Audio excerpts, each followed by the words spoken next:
Yo, what's going on guys, AKANTOR here. Welcome back to another Monster Hunter video and another episode of Who or What is That Monster? Today we're going to be taking a trip down memory lane and revisiting not one but two monsters. Monsters that, while unique in their own right, do share some similarities, and I personally like to call them the Shovel Knight brothers for their sort of shovel-like attacks they perform. Or maybe that's not the strongest, catchiest name. But the monsters I am of course talking about are Akantor and Ukanlos. So if you guys do enjoy this, then a like would be super appreciated. Sound out down below and share some of your memories fighting either of these monsters. And as always, be sure to keep it locked for plenty more.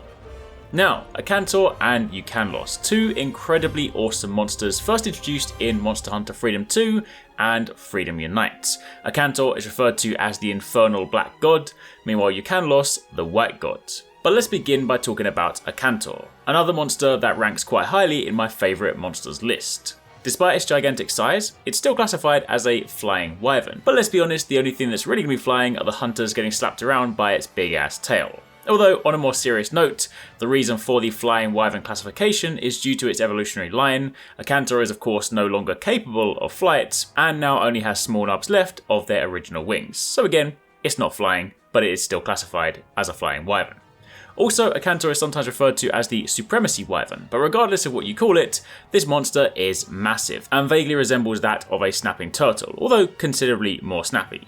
Akantors are covered with massive reddish-black spikes and durable shells, and have both large sharp claws on their legs, but also a similar structure on its tail. The Akantor's most distinctive feature aside from its fearsome spikes are the pair of dreadful tusks on its head, and these tusks are both nearly as long as the entirety of the head, but it does of course make for a fantastic target if you're looking to break something. The underside of the Akantor is a much tanner colour than the rest of its body, and is comparatively lacking in dangerous protrusions, which of course does make it a choice place to attack. Akantors are highly aggressive and predatory, and they are shown to be more than capable of taking down a Gravios. They are easily the apex predator of any ecosystem, unfortunate enough to witness their presence, and they can obliterate monsters and hunters that dare to challenge it. By virtue of its immense strength and ability to burrow through magma, not much is realistically capable of stopping an Akantor, short of an Elder Dragon, or of course an experienced team of hunters, or maybe a singular speedrunner. The point is, they are pretty fearsome. They will attack and kill almost anything on sight, often letting out a deafening roar before charging head on. In fact, they're so powerful that they can have extremely negative effects on the environment that they reside in. Predators and prey flee from Akantors, and only the largest wyverns and elder dragons will even dare challenge them. With their immense physical strength, numerous body spines, enormous tusks, and powerful roars, they are extremely deadly foes. And if all that wasn't enough already, produced inside Akantor's mouth is a highly corrosive fluid meant to break down the defences of prey, and with its exceptionally loud roars, they're capable of creating a sort of sonic beam tainted with dragon element, powerful enough to shoot down airships flying by, or of course unsuspecting hunters. It's an incredibly cool looking monster with a fantastic armor set, and was honestly such an enjoyable and challenging fight, and it did a great job of making a large scale fight, which can often be quite slow and easy, into a real spectacle. But what about Ukanlos, the White God, the Tyrant of Ice, also known as the Avalanche Wyvern, but also, due to the evolutionary history, this icy beast too is classified as a flying wyvern, but again, it won't be flying anytime soon. Ukanlos closely resembles Akantor in body structure and possesses the same quadrupedal gait. It has a silvery white carapace which features a row of large jagged fins across its back, and it has a small compact face which features glowing yellow eyes, sharp teeth, and a massive shovel-like chin, hence the Shovel Knight comparison from earlier.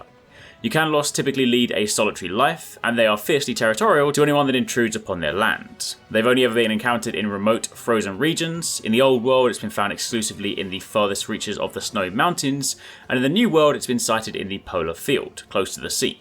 Its massive, serrated, shovel-like chin allows it to fling up large chunks of ice and to dig into the frozen icy surface, and once underground, the row of large, razor-sharp fins running along its spine help it to cut through the ice while swimming. This swimming will also cause large chunks of ice to be sent flying, which of course is incredibly dangerous to hunters trying to battle it. It can produce a devastating ice beam from its mouth, and it's also known to use its heavy body weight to crush opponents. However, despite its great size and weight, Ukanlos is also known to be able to leap significant distances by slamming its massive tail into the ground in order to propel it forward. Much like Akantor, Ukanlos' fight was also pretty awesome, and it was surprisingly mobile for such a large creature. Definitely not something to be taken lightly, but together, those god tier monsters were such a fun fight, and truly, fights I hope we get to experience again one day. But for now, that's a quick look at the Shovel Knight Bros, the black and white gods. Hopefully you guys enjoyed this video. Let me know in the comments down below if you guys have fought these monsters before, and of course what your experiences were like. And if you've missed some of the recent videos, you can check out one of these ones on the channel. But otherwise, I'll catch you guys in the next one.